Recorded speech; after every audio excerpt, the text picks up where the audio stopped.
What's up, everybody? Now we're going to be talking about loops. And loops are basically repeating code over and over for a specified amount of times.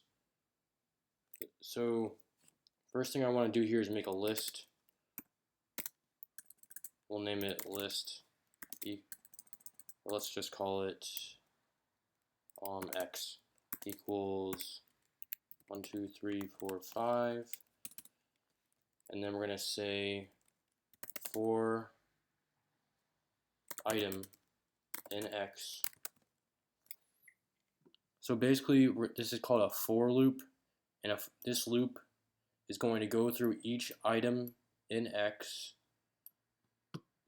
and it's going to store the item inside of this item variable, and then we can perform actions on the item variable each time it loops through.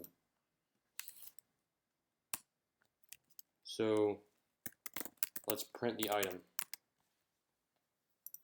So basically the first time it loops through, it's going to be at this first index, and we're going to print it. Then it's going to loop through again, and it's going to be at the second index, and we're going to print it all the way through. So save it, run it, and as you can see, it printed out each of these items one at a time. Now I'm going to show you a different kind of loop. So we're going to say for item in range 10. So this is going to run 10 times through the code we type here. Let's say print another creature. So this is going to print out 10 of these things. Save it. I mean, you guys can post whatever you want in there. There we go. We got 1, 2, 3, 4, 5, 6, 7, 8, 9, 10. Another kind of loop. Well, if you guys want to do this correctly, usually we say for I in range rather than for item in range. So we'll say for item in range 3 through 10. Print I.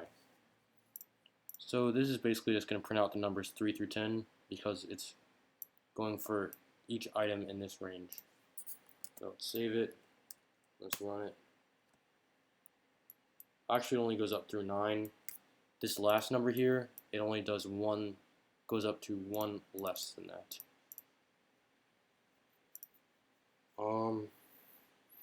I mean, I'm sure you guys have been noticing whenever I add a colon, it automatically adds a tab because Python has something called indented blocks.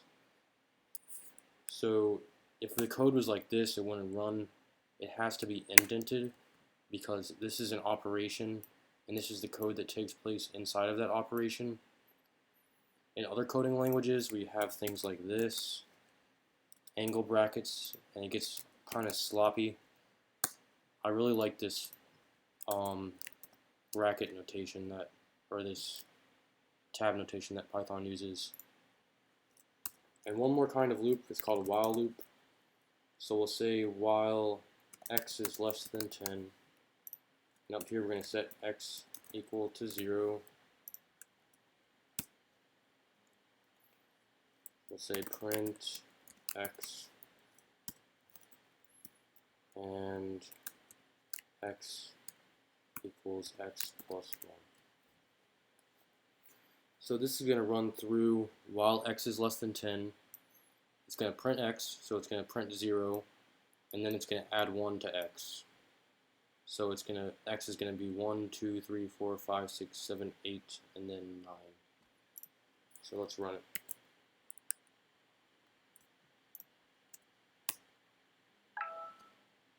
Yep, and as you can see here, it goes all the way up to 9. And just for fun here, Let's print out 10,000 of these. See how fast that was? That's pretty fast. Alright, let's go to the next video.